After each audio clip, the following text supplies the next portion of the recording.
ఓ చిన్న 2 నిమిషాలు, ఎలాగే నాకు 5 నిమిషాలు ఇచ్చారు కాబట్టి 5 నిమిషాల్లో 2 నిమిషాలు పెంచారా?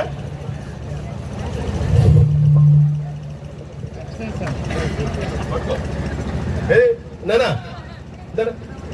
అందరూ దాదాపుగా నా శిష్యులే. బహుశా నా వయసుతో కూడా ఎవరు పోటీ పడలేరు. ఎందుకంటే దాదాపుగా నాకు ఒక 245 రోజులు మాత్రమే నాకు ఇంకా సర్వీస్ ఉంది.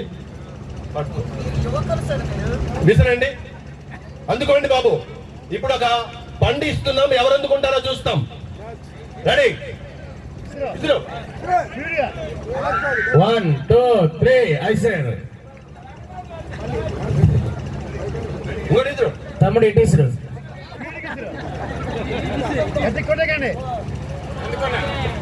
చూసారా? నెక్స్ట్ ఇంకోటి అయిపోయిందా?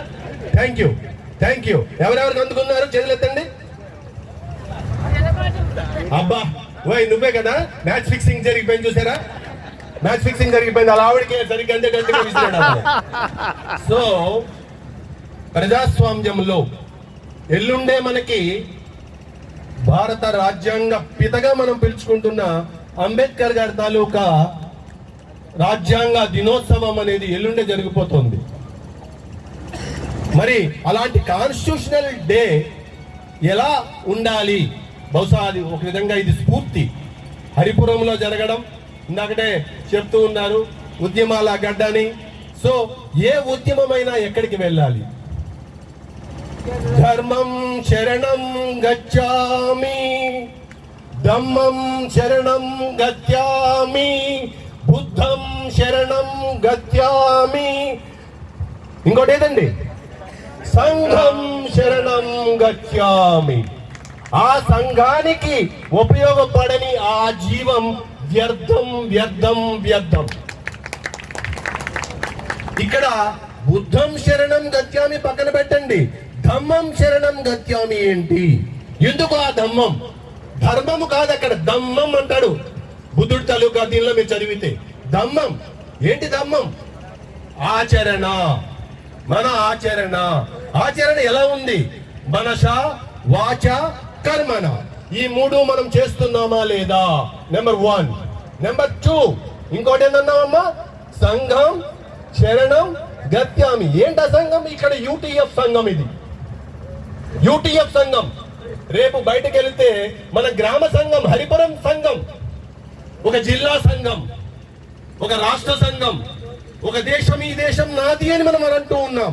కానీ పిల్లల్లో ఈ దేశం నాది, ఈ గ్రామం నాది, ఈ వీధి నాది, ఈ ఇల్లు నాది అనే భావన ఉందా? నేను నేను నేను అనే భావన. ఎక్కడ చూసినా మ్యాచ్ ఫిక్సింగ్. ప్రతి దగ్గర మనం మాట్లాడుతున్నది ఒకటే మాట, నేను నాది, నేను నాది. కానీ ఇక్కడ నాకు గమనిస్తున్నాం, ఒక వ్యవస్థ కోసం ప్రయత్నం ఇక్కడ జరుగుతోంది. ఆ వ్యవస్థ ఎలా మారాలి అనేది ఒక ప్రయత్నం జరుగుతోంది. ఆ ప్రయత్నంలో ప్రతి ఒక్కరూ ఒక ప్రవాహంలా కనిపిస్తూ ఉంటే, ఇక్కడే నేను లెక్కేసుకున్నాను, మళ్ళీ అక్కడికి వెళ్తే అక్కడ కూడా చాలా మంది జనాలు ఉన్నారు, అందరూ యువకులు ఉన్నారు, రకరకాలైన మాటలు చెప్తూ ఉన్నారు.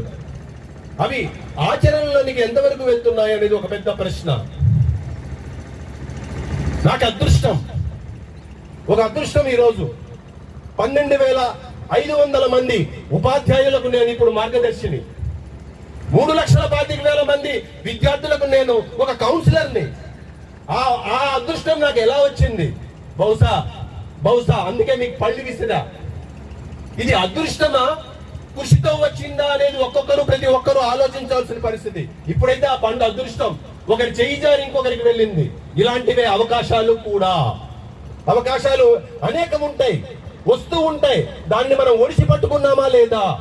ఒక అవకాశాన్ని యూటీఎఫ్ ఒడిసి పట్టుకుంది కాబట్టి 50 సంవత్సరాలుగా వాళ్ళ తాలూకా నమ్మకాన్ని కొనుక్కున్నాం కాబట్టి. కానీ పిల్లల నమ్మకాన్ని ఎంతవరకు మనం సాధించగలుగుతున్నాం? పిల్లల నమ్మకం, తల్లిదండ్రుల నమ్మకం వచ్చినప్పుడు మాత్రమే మనం గెలవగలుగుతాం. ఒకసారి గమనించండి, నా తల్లిదండ్రులు చేసిన పుణ్యమో, నేను పూర్వజన్మంలో చేసుకున్న పుణ్యమో ఒకవేళ ఉంటే, దేవుడు గాని ఒకవేళ ఉంటే, ఆ తరువాత మూడవది ఒకటి ఉంది, నా పిల్లలు చేసుకున్న పుణ్యమో. నాకు ఒక పెద్ద అంతస్తు, పెద్ద భవనాలు ఉన్నాయి, నా పిల్లలు బాగా ఎదిగిపోయారు. కానీ ఆ భిక్ష ఎక్కడి నుంచి వచ్చింది? ఆ భిక్ష ఎక్కడి నుంచి వచ్చింది? ఆ డబ్బులు ఎక్కడి నుంచి వచ్చాయి? నాకు ఒక 21 సంవత్సరాలు మాత్రమే నా తల్లిదండ్రులు పెంచారు. ఆ తర్వాత అంతా సమాజమే పెంచుతోంది. మొన్న ఒక ఆయన అడుగుతున్నాడు, మొన్న ఒక ఆయన వచ్చారు, మేమండి ఈ ఊర్లో 50 మందిని పెంచుతున్నామని అన్నాడు. అరే ఎలా పెంచుతున్నామని అడిగాను బోరవాలి నుంచి. ఈ ఊరిలో ఉన్న విలేజ్ అసిస్టెంట్లకి, ఈ రోజు ఉన్న సెక్రటరీ స్టాఫ్ కి అందరికీ మేమే జీతం ఇస్తున్నాం సార్ అన్నాడు. రైట్, ప్రజల నుంచి వస్తున్న డబ్బుని మనం వాడుకుంటూ ఉన్నాం, దాని నుంచే మనం ఎదుగుతూ ఉన్నాం.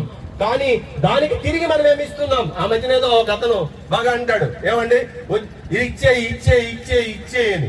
ఇచ్చేయి, ఇంకా ఏమైనా నీ దగ్గర ఉంచుకుంటావు? ఎన్నాళ్ళని నీ దగ్గర ఉంచుకుంటావు? నీ దగ్గర ఉన్న విజ్ఞానాన్ని పిల్లలకి అందించేయి. నీ దగ్గర ఉన్న ఏమైనా ఎక్స్ట్రా అందరికి ఇచ్చేస్తే ఏమవుతుంది? చివరికి వెళ్ళేటప్పటికి నువ్వు ఎక్కువగా పట్టుకొని వెళ్ళగలుగుతావు. తర్వాత అప్పటి వరకు తీసుకెళ్ళింది ఏమి మన దగ్గర ఏమీ ఉండదు.